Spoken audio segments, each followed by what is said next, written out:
Hey everyone, and welcome back to another video from Manu Talks NRL SuperCoach. Unfortunately couldn't do a live stream, but we are doing a recorded video for the round 14 trade targets and preview, with the aim to do a live stream either on Thursday or Friday after State of Origin, as that will inform a lot of our decisions in terms of captaincy, players backing up, etc. So in this video it will be more geared towards, I think, trade targets, for the non-Origin players, and then with a view to discuss some of the Origin impacts and fallout after the game on Wednesday night. So if you enjoy the video, do please give it a thumbs up. Do please consider subscribing to the channel if you haven't already, and let's get straight into it. A quick update on how the team is looking. So round 13 was a good round for the Down for D Brown team. 1036 was a big green arrow up to 7.4k, which is I'm pretty happy with. I wanted to try to prioritize the buys, and it was good to see that the players that I had came through for me, and was happy to see some big green arrows in that week. And a shout out as well to our group league. Kevin with overall rank 9 is impressive. It's very, very impressive. And all of the top 10 in the group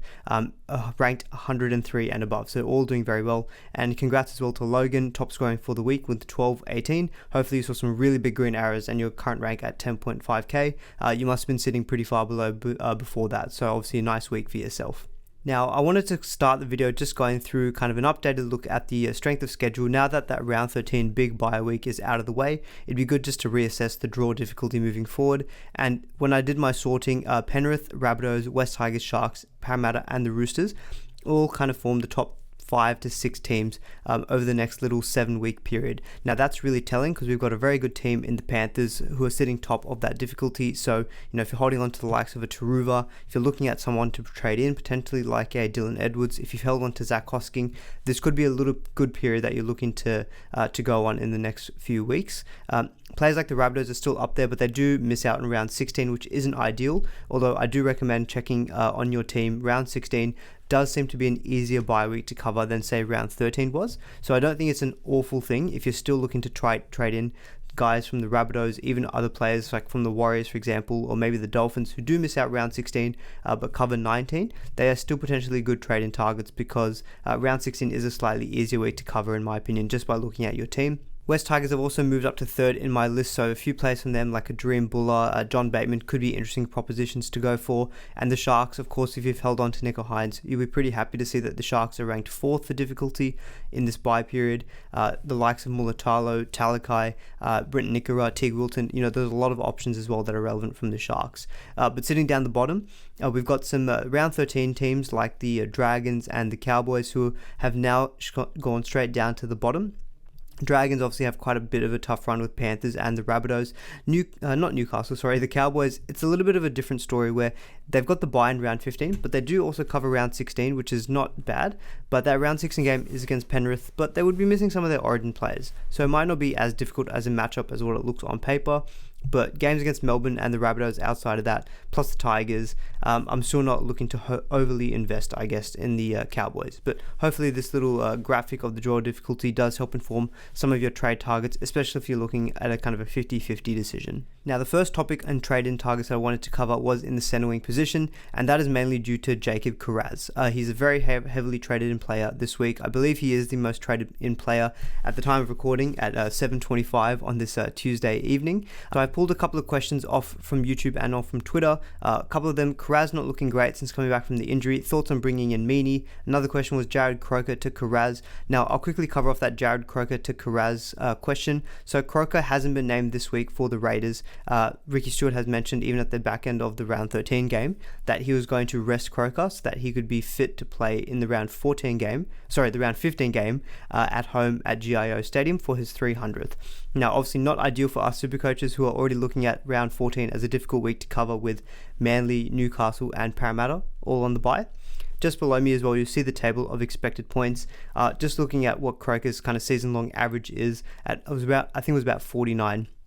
And over round 14 to round 20, given that he is missing this week as well, he's predicted to only play 4 games, and that's for about 200 points. Whereas instead, if you look at someone like a Kiraz who's going to play 6 games, you're already getting 2 games extra out of Kiraz. Expected points of 378 at the season-long average. Even if he goes at his 3-round average, you're still getting 2 more games than what Croker is delivering. Croker's made some money. I think the Croker to Kiraz trade, if you are looking to do it, especially if you're short for numbers this week, it's perfectly viable, and I can definitely recommend that one. I kind of agree with the first question. I've not been overly impressed with Kiraz, I think, since he's come back. And like impressed in the sense that, look, he's still taking a lot of runs and doing all the grunt work that he was doing at the beginning of the season, which is definitely encouraging to see. He did have 45 in base, not in round 12, but in round 11. So that was very encouraging. But just the tackle busts and the base power has kind of reduced over the last few weeks. And I think that is obviously due to the injury that he has copped that saw him out for a few weeks, which is when a lot of us sold. But at the price tag, I think you're getting a guy who can definitely kind of improve back up to a 55-60 average. I think having the bye hopefully would be good for his recovery. Draw-wise, not fantastic. I mean, you've got Roosters who, look, they haven't been the best, but it is still the Roosters away. Parramatta at home. The Sharks in round 16. It'll be a Sharks team without Nicho, so that could be a perfectly good matchup. The one big downside, I guess, also with Kiraz, he doesn't play round 17. I think round 17 is going to be a very similar week to round 14 is, because in round 17, we've got the Bulldogs on the bye, we've got the Sharks on the bye, and we've got the West Tigers on the bye. So that's quite a few teams I think that people will be looking to load up on round 16, but it might leave us again short for round 17. So that's something as well that just maybe to think about. If you haven't got quite the belief yet in Kiraz, I don't think it's a bad thing if you want to wait a week. His break even is not super high that you have to buy him this week. I think it's perfectly reasonable to give him another week, assess it. If it looks really good this week, then I think, look, he might still be 500k next week. Still a good price to pick him up. Now, in terms of the comparison to Nick Meaney, I do think Nick Meaney is a better option for this buy period. He does play in that round 17 week, which I think will be a little bit tough. And it's against Manly, who I think at that point might still be without Gerbo. Turbo might not back up either. And so I think it's a good matchup. And Meaney's just been really good all season long. Now, there's a vast price difference between the two, 200k. But even if I take the expected points of Nick Meaney, 438, even if I take that scale back to say like a 65 average, you're still probably getting close to about 380 something points over the next 6 weeks. So if you're still looking at trading like a Croker and you've got the money to go to Meaney, I don't mind that. A few people were also asking about like a Clint Gutherson to a Nick Meaney. We'll get to fullbacks a little bit later in the video, but I had Gutherson down for about 350 points, and so I think there is potential upside to go to Meaney, but I think Gutherson is doing perfectly fine as well. Like, I don't think you'll gain heaps out of that trade. And Gutherson will cover round 16 and round 17 as well. So that is something to think about. I think if you're really, really short for numbers this week, look at Gutherson to Meaney, I think that's perfectly fine, because I think the two will kind of more or less score about the same, maybe Meaney a little bit more, given that he does play an extra game. So I can see some value in it, but it's not a must trade. Kiraz, Meaney, I prefer Meaney. I think he's been really good all season. Pappenhausen doesn't look like he's coming back anytime soon, and I like that you're getting the goal kicker for the Melbourne Storm, who I think have got a relatively friendly backup schedule. So Munster has been named to play, Harry Grant's been named to play this week. Draw-wise, it's okay, but a Cowboys matchup could be a lot of points on offer for Nick Meaney. Some other kind of round 14 centre wings that you could target: Joey Manu and Mulatalo and Talakai from the Sharks. Manu, I'm not sure how many people are going to be heavily trading him in. I think more people probably would have just held him, and I am glad that I have held him. The Roosters matchup, Bulldogs this week, should be good. I really like that round 16. So if you're someone who doesn't already own Manu, honestly, I don't even mind trading him in over someone like a Nick Meaney. I know the season-long average for Manu is at 57, but when he plays at 5'8", he's normally averaging a little bit over the 60 mark. And I like the fact that in round 16, Teddy will be out with Origin. Perfectly good chance that Manu plays at fullback that week. And Manu at fullback in round 16, which is a bye week, he could generally be a massive captaincy option. And so I think I like those matchups for Manu. Round 15 is obviously not great against Penrith, but I think if you haven't got him yet already, and let's say you're not sure on Kiraz, you don't have the funds to go Meaney, I think Manu is still a perfectly viable option to consider in your centre wing. The Sharks players, for some reason, I don't know why, but personally I'm not quite yet leaning into them. Like Mulatalo and Talakai both got pretty good season-long averages, 67, 63. I do prefer Mulatalo over Talakai. I just think the winger in Supercoach is always going to profit a little bit more than the centre wing. Talakai did have a few good games. He is also coming back off an injury, whereas Mulatalo should be in full health. So I like Mulatalo over Talakai. Just I think the upside of the winger is there, as in Supercoach wise.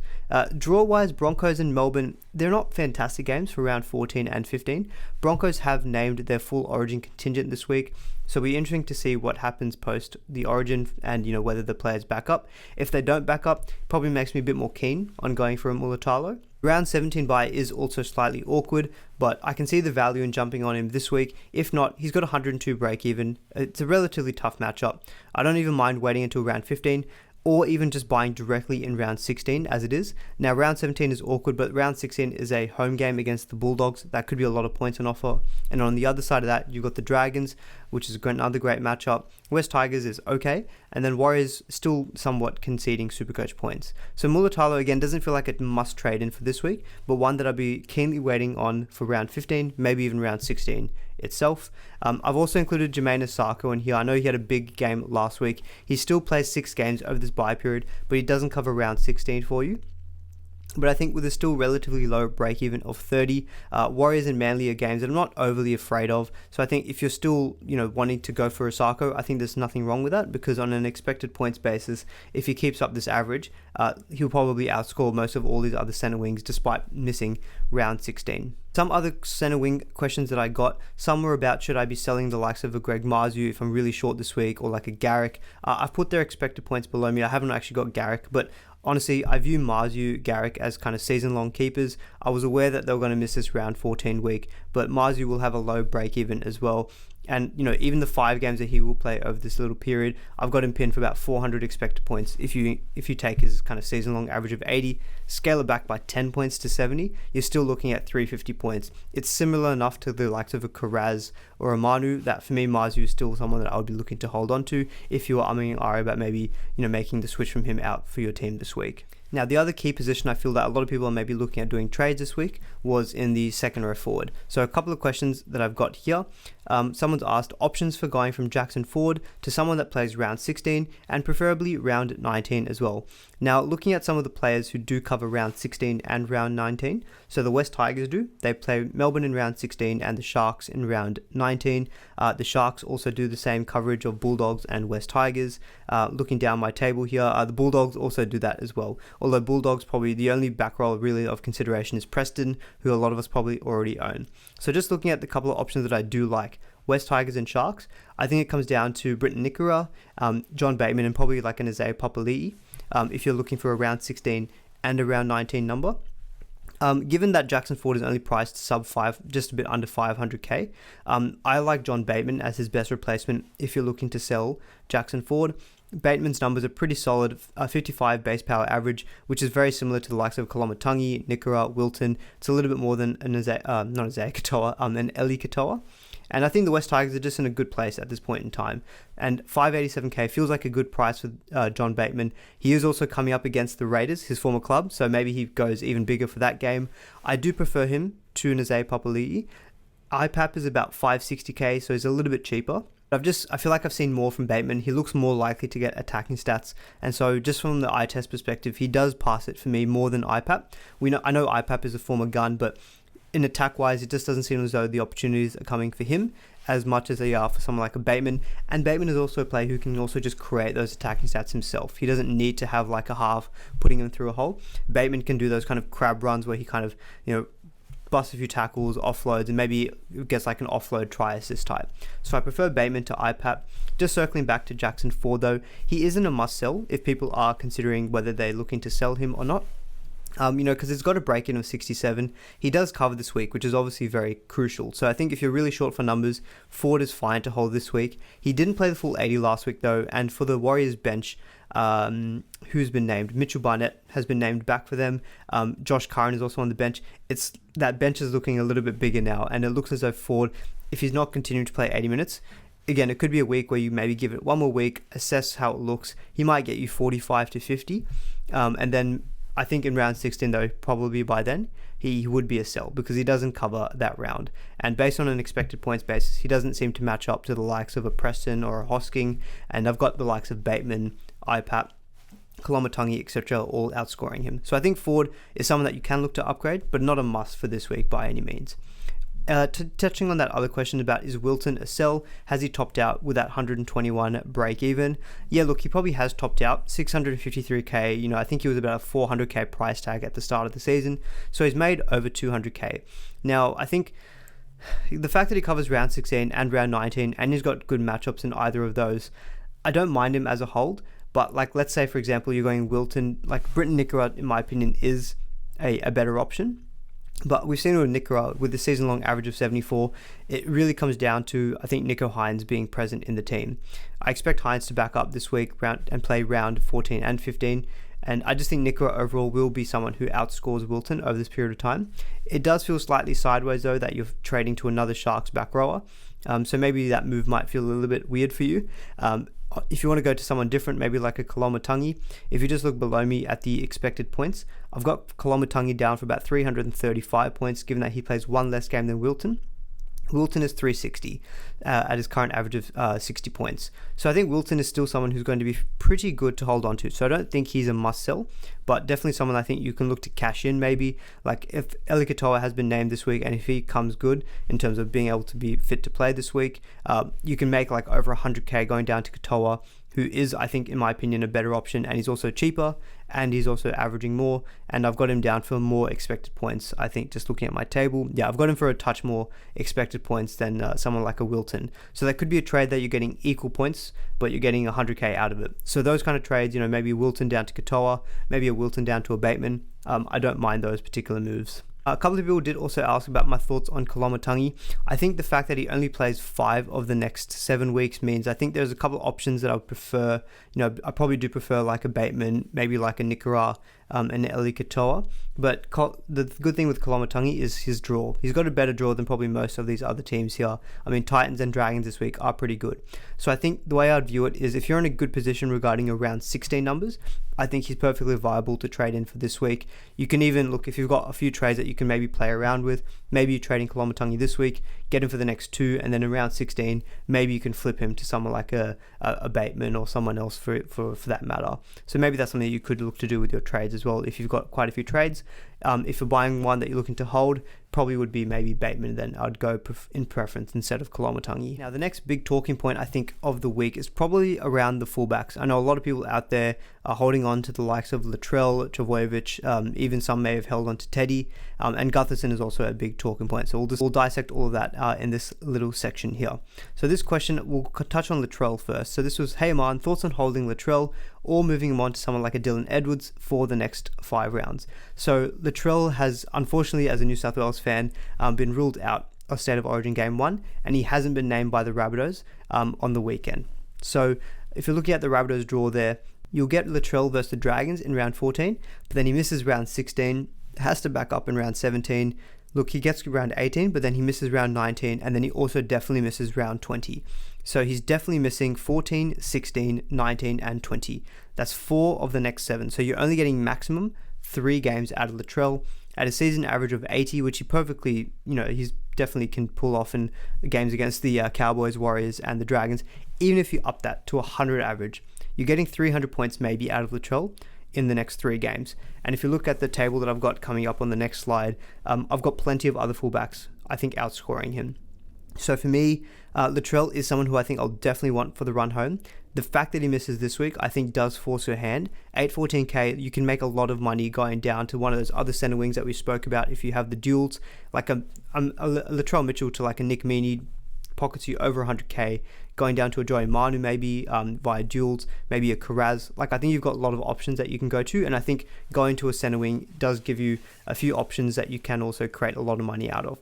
So I think Latrell, for me, if you are holding on to him at this point, he has got a high break even as well. It's a calf. It seems to be minor in nature, but it was enough to rule him out this week.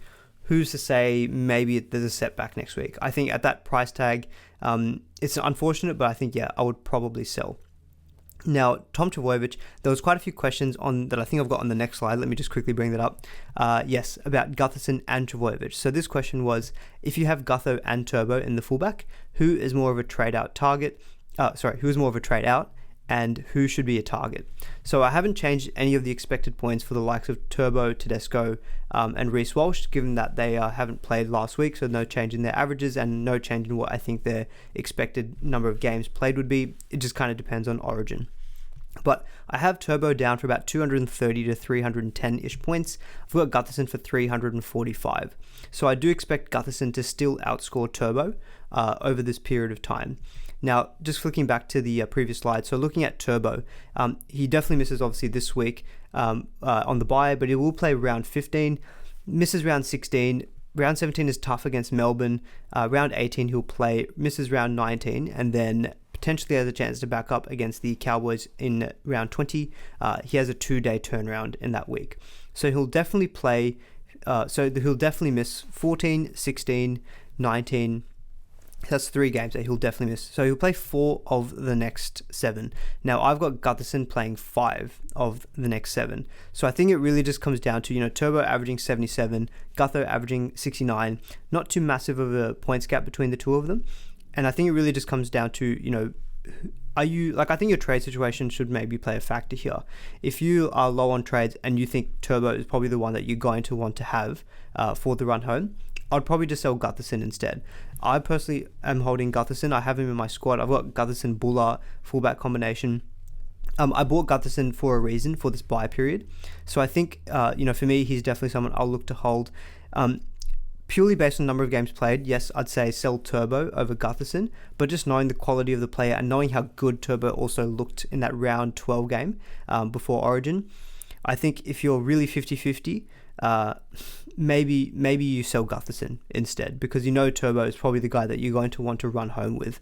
So I think it's a very tough decision, not easy. Gutho looked better last week for sure, but Turbo I think is the better Supercoach option.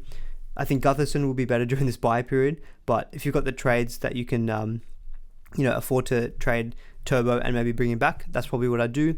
But if you don't have that many trades, or you're looking to be a little bit more cautious about using your trades, maybe you just sell Gutho and you just hold Turbo, knowing that you're going to want him for the long term.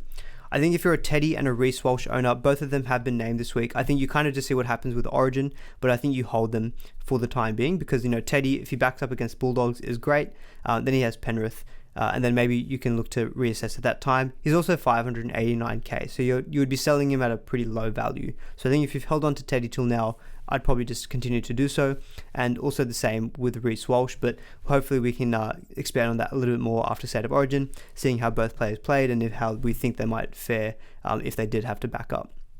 Now, in terms of some of the fullback trading targets, so this guy did mention about Dylan Edwards. Now, Dylan Edwards has been absolutely killing it this season. He's got a season-long 77 average, 88 3-round average. I've got him down to play 6 games in this bye period. He'll only miss round 19. So not fantastic, but we talked about at the beginning of the video, I really like Penrith's draw as well. And I think, look, he's expensive, 806k. Edwards hasn't historically been I think what you'd call one of your premium fullback options. It's normally the Teddys, the Turbos, Latrells, etc. But I think he's kind of bucked the trend over the last kind of few seasons, and we've seen continual improvement. A 69 average in 2020, 56 in 2021, 67 in 2022, and then now the 77 that he's got so far. I think as a player, he's just been doing amazing. He's got a base average of 35. Look, I think he's expensive, but if you're a Latrell owner, Latrell to Edwards is probably one that I wouldn't mind doing. Edwards is probably going to be a point of difference. They've got a really good draw. I think if Cleary and the like continue to back up, I think Penrith overall will still be able to score points. And Dylan Edwards has got a strong enough floor that I think even in a bad week where he gets no attacking stats, he'll probably still get you about 50 points. So I really like him as a bit of a pod trade-in target. The other one is probably maybe a Will Kennedy. He's 100k cheaper, so there's definitely a big saving there. I just prefer Penrith to draw, and I prefer Edwards to Kennedy just overall as an option. I think Kennedy is a bit more try-reliant than, say, a Dylan Edwards. Dylan Edwards' base average is 35. Just going to quickly look at Kennedy's. Kennedy's is 24, so there's a significant drop-off in base. We saw Kennedy score a hat-trick a few weeks ago, and he scored 99 points. I think Edwards scored, what did he score? 4 tries in that game. He scored 4 tries and got 163. So even if you minus 1 try line break, you're looking at 133. So I think that shows maybe the difference in maybe Edwards' ability to tackle bust and also just get base stats as well. So I think if you're going for a pod fullback, I prefer Edwards to Kennedy, but I can understand obviously with money constraints, it's a bit more difficult to manage. What I do also like, just one more thing on Edwards, he plays round 17. I think that week is going to be a crucial week that people will see similar to round 14. The fact that the Sharks have the bye in that week, I think round 19 is far away enough that you can plan for that, whereas round 17 is going to come up fairly soon, and I think it will be a week where people will be left short again. So definitely prefer Edwards to Kennedy. And if someone is looking to sell Gutho and you're perfectly happy to, then I think Edwards would be the trade-in target. If you can't reach it, then maybe you can go to Kennedy. Now, there are also a lot of questions about holding Gutho or selling him to Dream Buller. Now, this is a move that I also don't mind doing because I've got Buller at the moment with a 65 average. I've got him penned for about 390 points over the 6-week period. Now, you're also freeing up about 200k. Buller does have a minus 26 break even. I think with the way that the West Tigers are looking this week especially, it feels like an easy week to do it when you know that Gutho is on the bye. So Gutho to Buller, look, I'm not doing it myself. I mean, I already own Buller, thankfully. But if you're looking to do a move, I don't think you need to force it because I think the expected points potential between the two of them, I don't think is going to be materially different. But I think the fact that you get to raise 200k and let's say, I don't know, you're looking to raise funds to say upgrade some of the round 13 deadweight that you had. Maybe you have maybe like an Isaiah Katoa, for example, and you're looking to go maybe beef up your halfback spot or your 5'8", and this lets you get the 200k to do it, then I'd say, look, it's probably a perfectly reasonable move because I don't think Buller and Gutho at the moment, the way that both of them are going to be too different in terms of how they each score over this bye period. The thing with Buller to note though is I think that round 17 may be a week where people look to sell him because he may have peaked in price at that point and he'll have the buy in that week. But he does cover round 19 as well. So Buller could just continue to be a guy that we just hold during this whole Origin period. And so I think if you like what you've seen from him, then I think it's a perfectly viable trade. You raise about 200k from it, and that can let you do some good upgrades elsewhere in your squad. I have got Drinkwater and Ponga mentioned here. I think these were guys that I think if you didn't trade in last week, I feel like you've somewhat missed the boat a little bit. I mean, Ponga's on the bye this week, so you're definitely not trading him in this week. And he obviously could play Origin too. Drinkwater is a bit more expensive now, 719k, and he also has the buy in round 15. So I feel like both of those, if you didn't get on them already, probably ones to reconsider maybe in round 16, but at this point in time, I think they're ones that you can maybe look to prioritize a couple of other players. Now, touching quickly on the halfbacks, I won't probably spend as much time on the likes of Nicho Hynes and Cleary. There were a couple of questions about Nicho. One was from Moz, a great follower of the channel. He said, is it too late to move Nicho on? The schedule gets pretty ugly with the buys after the next week. And yeah, he's basically answered the question for me. Although I don't think Nicho is a sell this week, and I do think it is too late. If Nicho's playing this week, which we all expect him to, given he's playing for you this week, round 14 and 15, there's no way I think that you sell Nicho. And round 16, though, I think is definitely a good week to sell because he'll miss round 16 with Origin, definitely misses round 17, definitely misses round 19, and round 20 he's backing up. So from round 16, he'd be missing round 16, 17, and 19. He'd be missing 3 of the next 4. And I think at his price tag, if he holds value at like 850k, it feels like too much money at that point in time. And so that's probably when I'd be looking to sell. You wouldn't probably sell to Cody in that week because round 16 Rabbitohs have the buy, but you might look to jump off and go to someone else, maybe via some duels, for example. And on the next section, we are going to talk about Isaiah Katoa. He just quickly maybe just mention it now. Given that if you are a Nicho Hynes owner still, I don't mind holding on to someone like an Isaiah Katoa because he does have 5'8" halfback dual.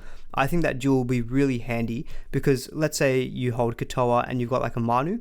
With duels, you'll probably actually be able to trade Nicho Hynes out for like a center wing. And then if you've got the second row forward duels, you could probably do Nicho Hynes to a second row forward. So I think having someone like a Katoa to enable some flexibility is probably a worthwhile hold, purely maybe even for that reason if you're still a Nicho Hynes owner.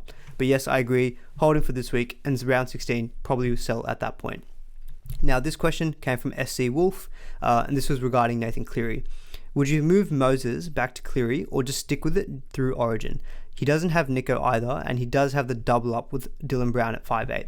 So obviously he's in a bit of a unique position where he misses both Dylan Brown and Mitch Moses this week. Now, fortunately, I think you just let the Origin game play out, see how Cleary goes. He does play the very last game this week, so Sunday evening, I think it's 6 o'clock. So he's got the maximum amount of time to back up. My gut feeling is that Cleary will back up, and it's a game against the Dragons at home. Now, if I quickly just go to the next slide, I've got Cleary's expected points and I've got Moses now. I've updated a lot of those players from last week. So Moses playing 5 over the next 7, Walker 5 over the next 7, etc. Current averages, Moses, I expect to get about 345 points. Cleary, even if he misses one of the games that I expect him to during this bye period, so say he plays 4, at his average, I've got him down for 350. So they're pretty much neck and neck if Cleary plays one less game than I expect him to. If he ends up playing, the maximum amount of games that he could play, then all of a sudden you're looking at a 400 plus points that he could score over this bye period. I think the fact that you've got Dylan Brown as well, SC Wolf, probably makes me think that I would switch back to Cleary. I know it's a big use of trades, but look, Moses did good for you last week, and round 16, look, you might be obviously a little bit more, less covered, I guess, in that week, but you will have deal bags, I guess, to cover you. And I think this week, especially if Cleary looks good and it looks like he's going to back up, that game is probably going to be a prime captaincy game against the Dragons this week. And I think if you don't own him, it could really, really hurt. And so I think for me, I would probably personally sell Moses to Cleary, because I think you can still cop on the chin Cleary missing a few games, because based on those expected points, if he maintains his, just purely if they work off their averages, I think Cleary will at least match, if not outscore Moses. So that's probably my feeling on that one, but it's not an easy one because, you knew Moses will cover the buys, but not owning Cleary this week does feel like a bit of a scary proposition.